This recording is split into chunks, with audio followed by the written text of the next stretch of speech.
si imbere n'inyuma, singikangwa na Satani.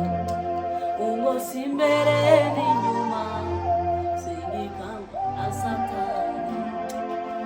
Mwami wanje Yesu, ingabingira. Ngo si imbere n'inyuma, singikangwa na Satani. Ngo si imbere n'inyuma, singikangwa na Satani. Satani kuko ari umwanzi, aneza ibibazo byinshi, ubupfubyi no kwigunga, ubukene ndetse n'indwara, gupfusha no kwiganyira, abanzi bahagurutse kurwanya. Ariko ijambo ryawe rikankomeza umutima, Mwami wanje Yesu, uri ingabinkingira. Mwami wanje Yesu, uri ingabinkingira. Ngo si imbere n'inyuma, singikangwa na Satani. Ngo si imbere n'inyuma, singikangwa na Satani. Mwami wanje Yesu, uri ingabinkingira. Ngo si imbere n'inyuma, singikangwa na Satani. Ngo si imbere n'inyuma, singikangwa na Satani. Satani kuko ari umwanzi, aneza ibibazo byinshi, ubupfubyi no kwigunga, ubukene ndetse n'indwara, gupfusha no kwiganyira, abanzi bahagurutse kurwanya. Ariko ijambo ryawe rikankomeza umutima, Mwami wanje Yesu, uri ingabinkingira. Ariko ijambo ryawe rikankomeza umutima, Mwami wanje Yesu, uri ingabinkingira. Ariko ijambo ryawe rikankomeza umutima, Mwami wanje Yesu, uri ingabinkingira.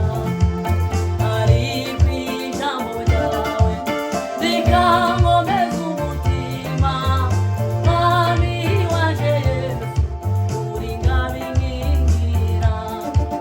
Satani kuko ari umwanzi, aneza ibibazo byinshi, ubupfubyi no kwigunga, ubukene ndetse n'indwara, gupfusha no kwiganyira, abanzi bahagurutse kurwanya. Ariko ijambo ryawe rikankomeza, Mwami wanje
Mwami wanje Yesu ringabingingira ari kwijambo ryawe rikankomeza. Mwami wanje Yesu ringabingingira ari kwijambo rikankomeza umutima we. Mwami wanje Yesu